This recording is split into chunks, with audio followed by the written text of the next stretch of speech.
Mengembalikan gaji karyawan saja susahnya minta ampun gitu. Di mana konsistensi dari ucapan Anda itu? Yang mau dipercaya yang mana? Yang mana yang mau dipercaya? Apakah di sini saya kemudian patut mengatakan kalau kebanyakan dari kata-kata Anda itu bohong gitu loh? Aneh. Dan di sini Anda mengatakan sabar, ikhlas, doain saya dari Hong Kong.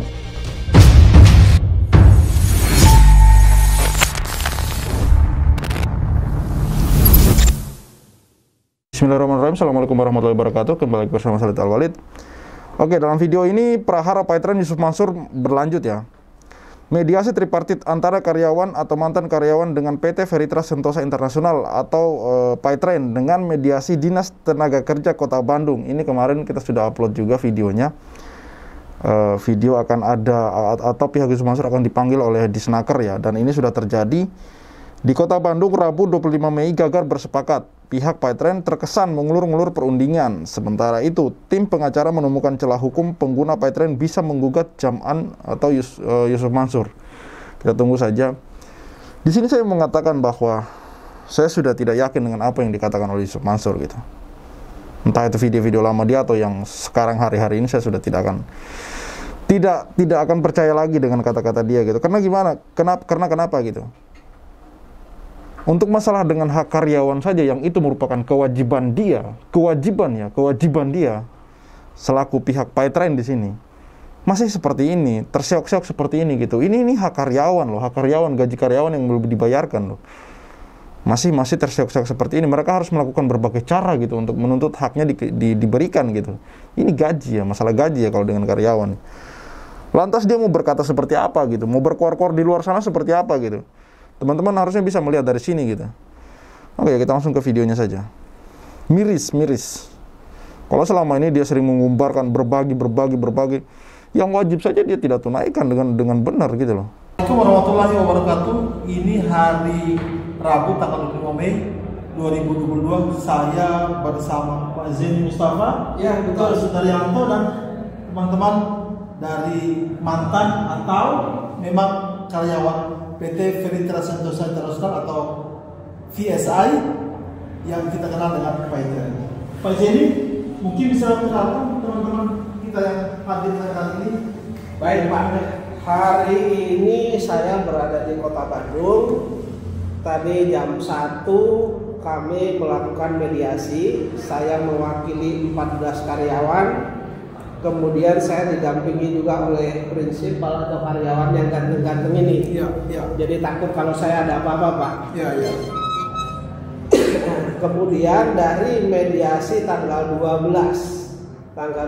Mei 2022 kemarin itu disepakati bahwa hari ini itu saya menyampaikan pokok permasalahan, kemudian tuntutan kepada Disnaker ya, Dinas Tenaga Kerja Kota Bandung ya Pak ya. Ya. Nah, sesuai dengan kesepakatan itu, maka hari ini saya menyampaikan surat Pak. Ya. Saya menyampaikan surat ini kepada Disnaker melalui mediator Pak ya. Melalui mediator, kemudian yang aslinya sudah saya sampaikan ke mediator, kemudian salinannya saya sampaikan kepada kuasa hukum PT Feritra Sentosa Internasional yang sudah diterima.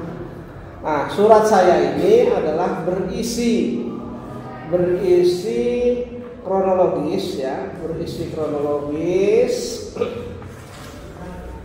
kronologis terkait yang pertama adalah nama daripada 14 karyawan. Kemudian kronologis daripada 14 karyawan ini, mereka bekerja, kemudian mereka ada yang dirumahkan, mereka ada yang di PHK, kemudian mereka ada yang mengundurkan diri. Ya. Dari 14 karyawan ini masing-masing kami tulis kronologisnya, kemudian masing-masing kami tulis kekurangan yang belum dibayar oleh PT Feritra Sentosa Internasional Pak, atau biasa disebut lebih dikenal dengan Paytren Pak begitu.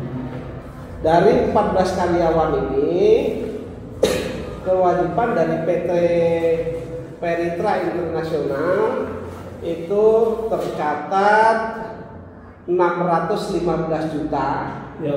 615 juta 921.209,6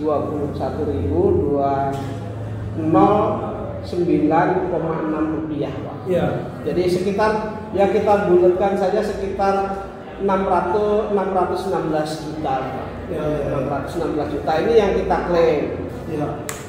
Terus kemudian perlu saya jelaskan juga dari mana saya dapat angka ini.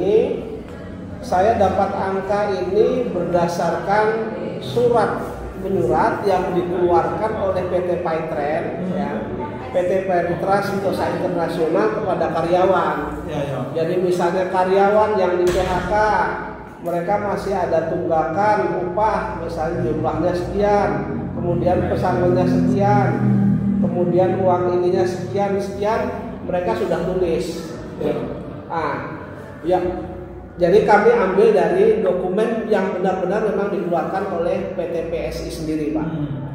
Kemudian kami lampirkan juga tadi dokumen-dokumen itu, fotokopinya kami lampirkan sebagai lampiran dari surat ini kami sampaikan kepada mediator dari Disnaker Kota Bandung, Pak. Pak, tanggapan pihak Paitren apa, Pak, dari klien Pak Zaini? Tanggapan dari PT Paitren bahwa dia bilang, Pak, ini minta dilakukan bipatrik ulang karena mereka kemarin ketika kami undang 2 kali itu mereka tidak datang, gitu.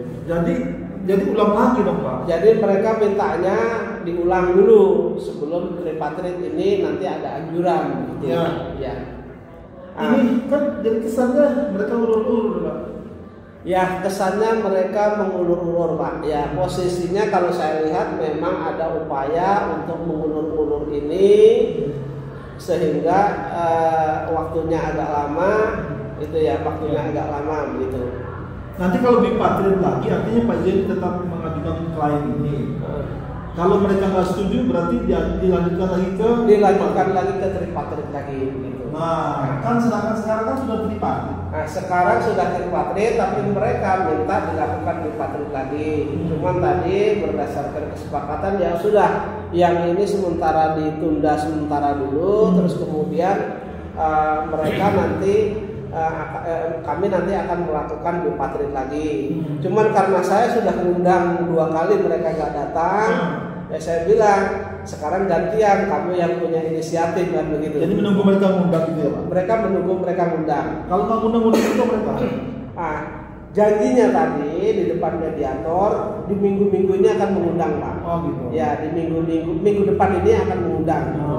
Saya tadi hanya yang tidak bisa di hari Rabu tanggal 7 saya nggak bisa karena saya ada sidang. Ya. Tapi di lain itu bisa.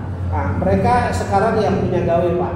Jadi kita juga melihat nanti dengan adanya bipatrit ini kita melihat etikat baik mereka. Iya. Sebenarnya sama saja ketika ini dilakukan bipatrit kembali atau dilakukan tripatrit kembali, kalau memang ada etikat baik dari mereka, kewajibannya kan tinggal bayar.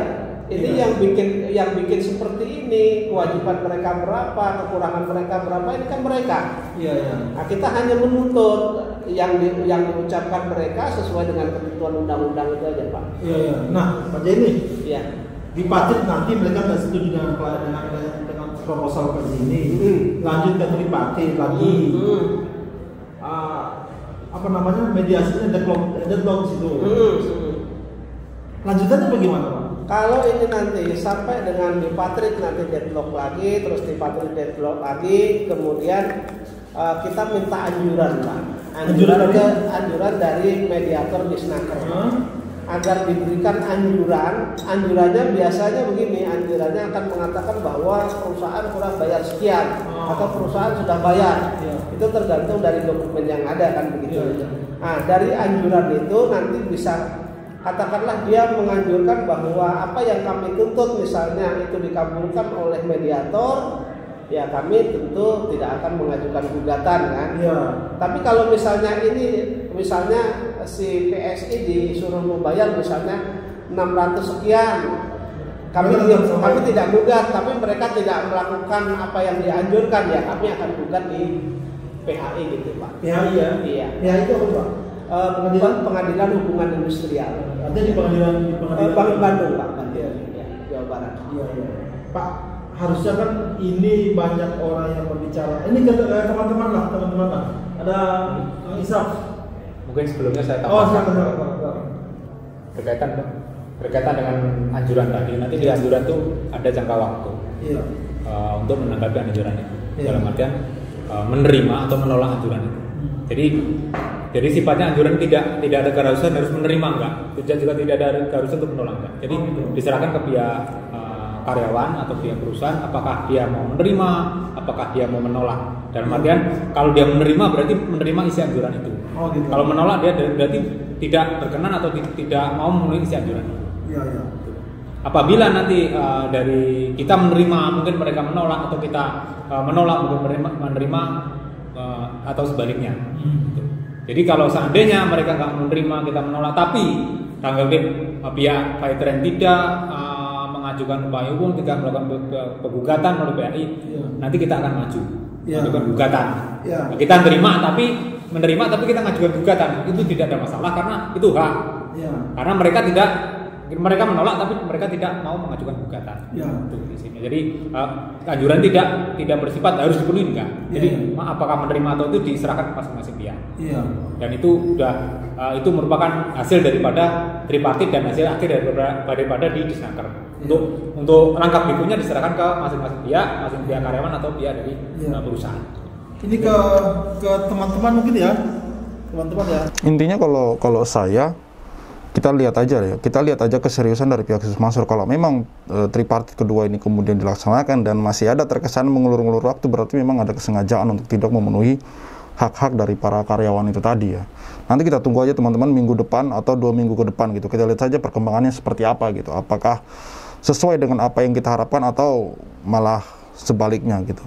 Ya, kalau bicara soal VSI atau Python, berarti kan soal Yusuf Mansur 600 juta itu kan seharusnya sedikit ya, teman-teman ya. Itu seorang Yusuf sedikit Mansur sekali Pak. Kalau untuk seorang Yusuf Mansur dibayar ya. Gimana tuh teman-teman tadi perwakilan karyawan ini, Kang Isaf mungkin yang udah pernah viral ya. Gimana tuh? Kita kan ke Yusuf Mansur ya. Gitu. Gimana anjurannya atau himbauannya Kang Isaf? Enggak, teman-teman. Ya intinya sih nggak usah ngulur-ngulur waktu lagi sih Pak. Gitu ya. Dan juga kan saya juga sempat datang Pak di acara apa kan sidang tadi Pak. Iya. Jadi teman-teman ini udah apa ya Pak ya, udah mati-matian Pak sampai jual aset semuanya. Ya buat apa Pak bertahan hidup Pak? Iya. Ya kan? Iya. Katanya nggak punya dana tapi basic berjalan selesai. Iya. Kan? Mungkin bisa bayar dana. Iya. Mungkin desanya itu aja sih Pak biar ngulur-ngulur prosesnya biar lebih cepat. Iya. Kan Yusuf Mansur kan banyak uangnya, Kang Isaf ya. Saya nggak tahu kalau soal keuangannya Pak. Iya. Ini Kang Rizky. Kiki. Ya, Kiki kan cukup rajin juga ya, menuntut tanda kutip ya agar dibayar hak-haknya.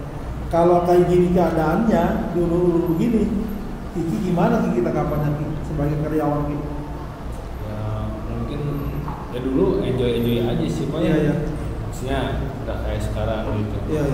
Nah ya kalau sekarang sih ya berharapnya ya cepet-cepet dibayar sih. Cepet bayar ya. Nah, ini udah berlalu-lalu banget. Ngomong-ngomong udah kerja belum Ki sekarang? Belum ya? Iya. Berapa bulan nganggur ini? Hampir setahun. Setahun ya? Ada istri anak ya? Ada. Gitu, istri bekerja? Enggak ya?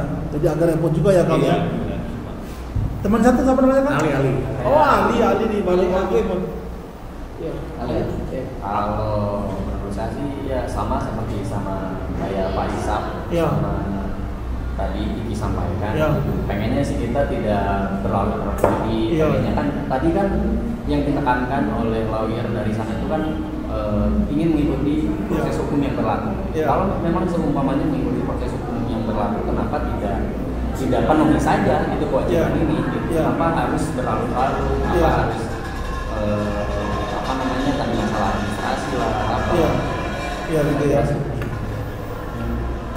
Ada permintaan khusus nggak kepada Yusuf Mansur akang-akang ini?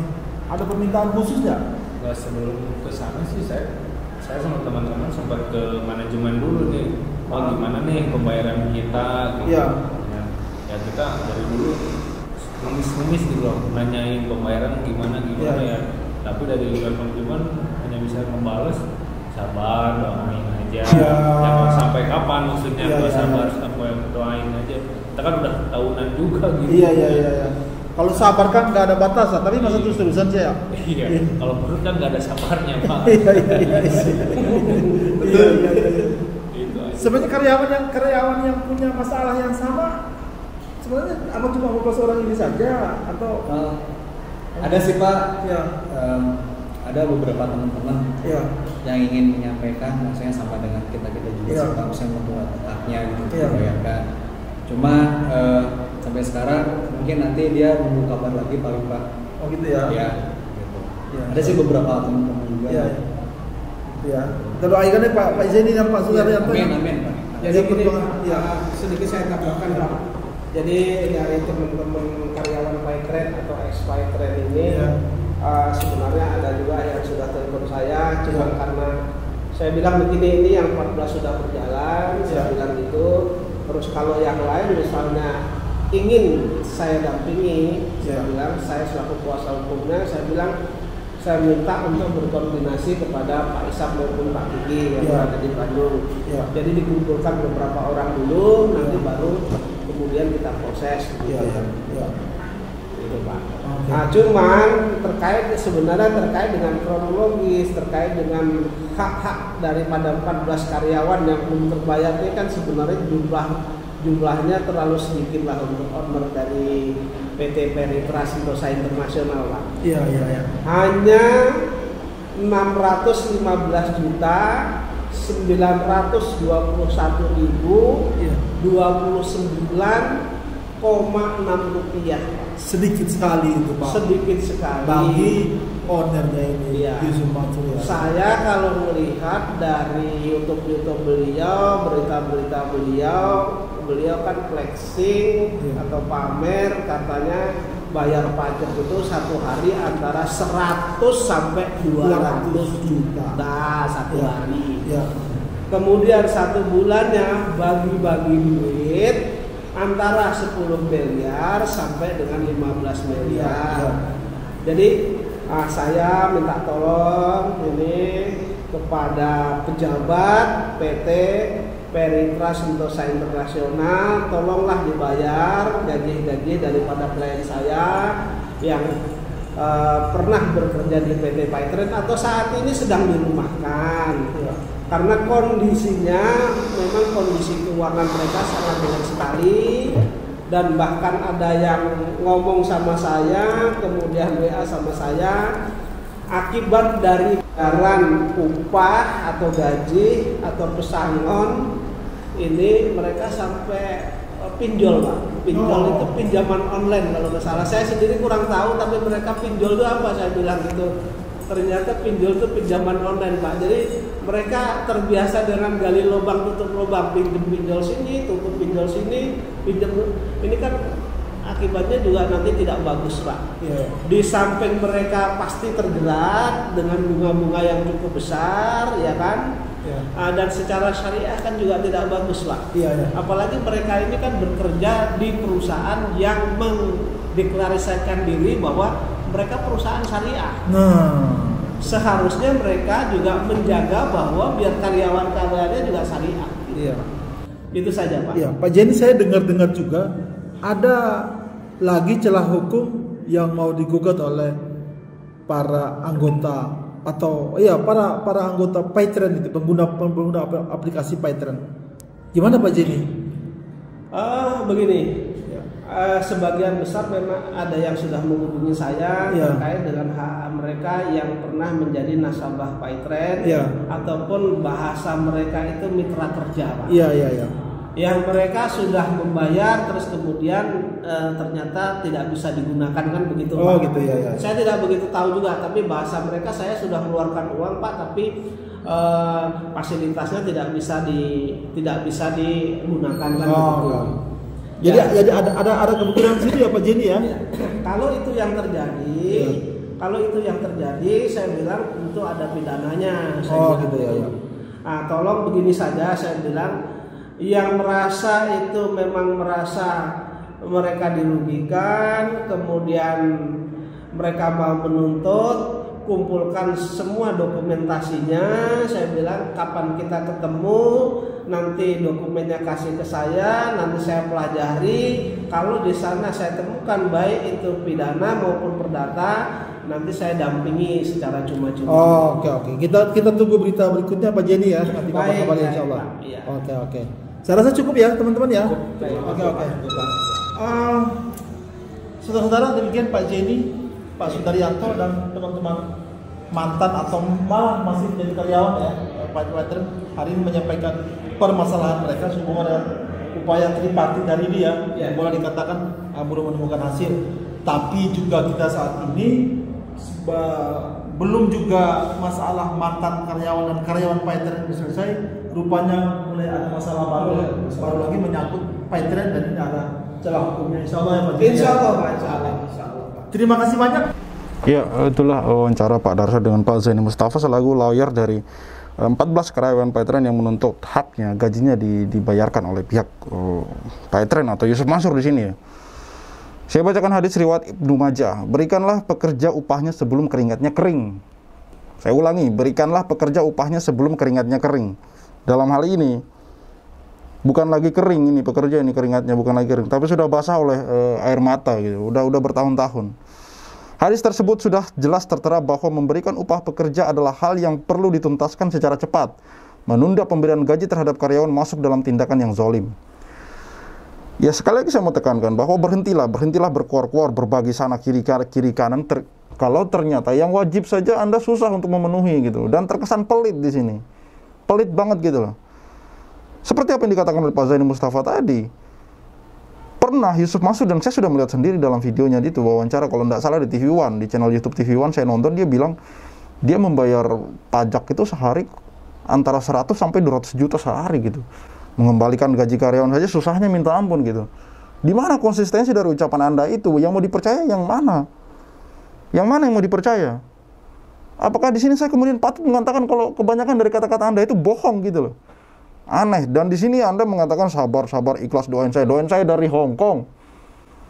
Saya lama-lama emosi dan jengkel gitu loh melihat kasus-kasus ini yang semakin hari semakin lucu gitu. Dan semoga aparat berwenang, pihak berwenang juga melihat dan mengatasi masalah ini. Ini kalau menurut saya bukan masalah kecil lagi, ini sudah masalah besar. Karena yang tersangkut dengan orang ini, dengan pihak ini bukan 1-2 masalah, ada banyak masalah. Ada banyak masalah ribet ini loh. Ribet banget. Karena terlalu bertele-tele gitu loh orang ini. Jadi kalau misalkan kita masih mau percaya dengan pihak berwenang, tolonglah masalah ini diperhatikan gitu. Jangan sampai seperti apa yang dikatakan oleh Pak Kapolri gitu. No viral, no justice. Jangan sampai image ini masih terus tertanam di benak masyarakat. Tolong berikan kami apa-apa dari aksi Anda yang membuat kami bisa percaya gitu loh dengan hukum di negeri ini tidak terkesan selalu di pandangan kami itu tumpul ke atas dan selalu tajam ke bawah gitu loh. Jangan sampai kita berpikir bahwa Yusuf Mansur ini ada sesuatu di belakangnya gitu loh. Kalau tidak ditangani secara serius gitu loh. Oke, cukup sekian dari saya Khalid Al-Walid. Semoga kita semua dalam kesehatan dan semoga orang-orang yang berjuang di jalan ini semoga diberikan kesabaran untuk kemudian sampai ke titik puncaknya gitu. Saya Khalid Al-Walid, see you on the next videos.